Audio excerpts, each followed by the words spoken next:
Grabe mga ka-dreamers, finally magbubuhos na sila ngayon ng 16 na haligi ng ating dream house. Kaya naman umagang-umaga pa lamang ay nag-operate na agad sila nitong mixer. Bali kakakabit laang ho pala nila mga ka-dreamers noong makina rin. Kasi nga kung inyong maaalala, yung makina nga nitong mixer ay ginamit muna pansamantala doon sa compactor machine. Sapagkat yung nakuha nating rentahan na compactor ay walang kasamang machine. Sobrang bilis laang talaga maghalo ng semento kapag may mixer na ginagamit. Kasi wala pang 5 minuto ho mga ka-dreamers yung paghahalo ng semento. Bali Friday ngayon ho mga ka-dreamers, kaya kung mapapansin ninyo lahat halos sila ay naka-green. Yung nakapula ay bagong pasok lamang ngayong araw. Tapos ang iba naman ho mga ka-dreamers na hindi nakakulay green, iyon naman ang mga kasamahan ng electrician. Kumbaga yung mga naka-uniform ngayong araw, sila yung mga tauhan natin mula nang nagsimula itong ating ipinapagawang dream house. And hopefully next year hanggang matapos itong ating ipinapagawang pangarap na bahay ay kasama pa rin natin sila. Kasi hindi rin naman ho maganda mga ka-dreamers kapag paiba-iba or papalit-palit tayo ng mga tauhan. Bukod sa hindi kilala ay maaaring magsimula na naman sa pagbuo ng tiwala. Kaya ang gusto ko kung sino yung mga tauhan ko nung nagsimula, sila rin yung tauhan ko hanggang sa matapos. Pero dahil malaki-laki nga itong ating ipinapagawang dream house, kaya sa susunod nating activities possible ay magkakaroon tayo ng iba pang tauhan. Kailangan kasi magdagdag mga ka-dreamers, lalo na kapag nagbubuhos na ng flooring. Ay di nga sa ipinapagawa kong dream house, possible pagkatapos ng vacation magbubuhos na sila ng ground floor. At para masigurado na isang araw lamang magbubuhos, baka umabot ang tauhan natin na nasa 30. Ang tauhan naman mga ka-dreamers ay marami lamang kapag magbubuhos ng slab. Kasi yung ibang content creators na napanonood ko na nagpapagawa rin ng bahay tapos nagpabuhos na sila ng slab, parang umaabot na nasa 25 katao. Sapagkat hindi pwedeng ipagpabukas mga ka-dreamers yung pagbubuhos ng slab kung may nasimulan na. Maari kasi magkaroon ng dugsungan kung hindi matatapos ng isang araw. Tsaka batid ko naman na alam nyo na yung ganung patakaran. Sa mga nagsasabi na medyo mabagal daw kumilos itong aking mga trabahador, ayan, ginawan ko na ng paraan, pinabilis ko na. Abay, ewan ko na laang mga ka-dreamers kung may masabi pa kayo riyan. Tsaka may times kasi mga ka-dreamers na kapag nakuha nga ng video ay medyo pagod na talaga sila. Lalo na kapag medyo pahapon, medyo nakapapagod na rin talaga noon. Sa mga nagsasabi na masyado raw bantay sarado sa akin yung mga trabahador ko, naku, hindi naman masyado. Kaya palaging mayroon tao rito kasi nga nagvi-video. Sa mga curious kung uncomfortable ba yung mga trabahador habang sila ay binivideohan, ay hindi naman kasi nga mga ka-dreamers, bago naman sila nagtrabaho rito sa akin, alam nila na ako ay content creator. Kaya expected habang sila ay gumagawa ay binivideohan. Tsaka yung dalawa natin dito mga ka-dreamers na tauhan, sila yung gumagawa ng aking pabahay dahil noon. Kung inyong maalala, bago nga ako nagpasimula nitong aming dream house ay nagpagawa muna ako ng 2 bahay para sa 2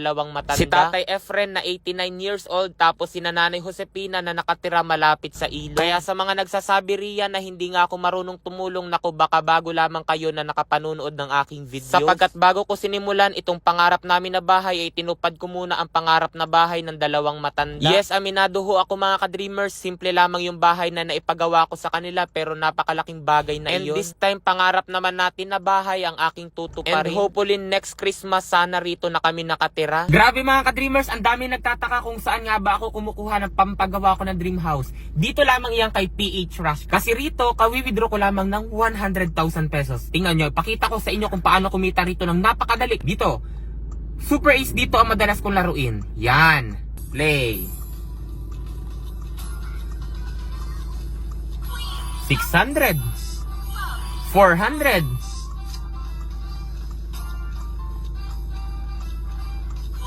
6,000. Sabi ko sa inyo madali. Oh, 8,000. Sabi ko sa inyo madali lang dito. Ayan oh. 15,000 agad oh. 600. 16,000. 6,000. Hoy, 40,000. 4,000. 5,000. Grabe. 3,000. Ganyan dito sinasabi ko sa inyo. 16,500. Ganyan. 6,000. Ganyan kabilis dito. Kaya yan ang sinasabi ko sa inyo. Grabe. Wow, 6,000. Grabe, nadis. Ayan. Ayan, ayan, ayan. Isa pa. 1,400. Ayan. 164,000. 164,000. Grabe mga ka-dreamers, di ba? Napakalaki. Kaya rito kay PH Rush, napakadali lamang ng pera. Nasa comment section lang ang link kung nais nyo rin kumita ng ganitong kalaki. Ayan nga, oh. Kawi-withdraw ko lang na malaki. Mag-register at mag-deposit. Ilagay sa comment section at ang screenshot para manalo rin kayo sa akin ng 1,000 pesos.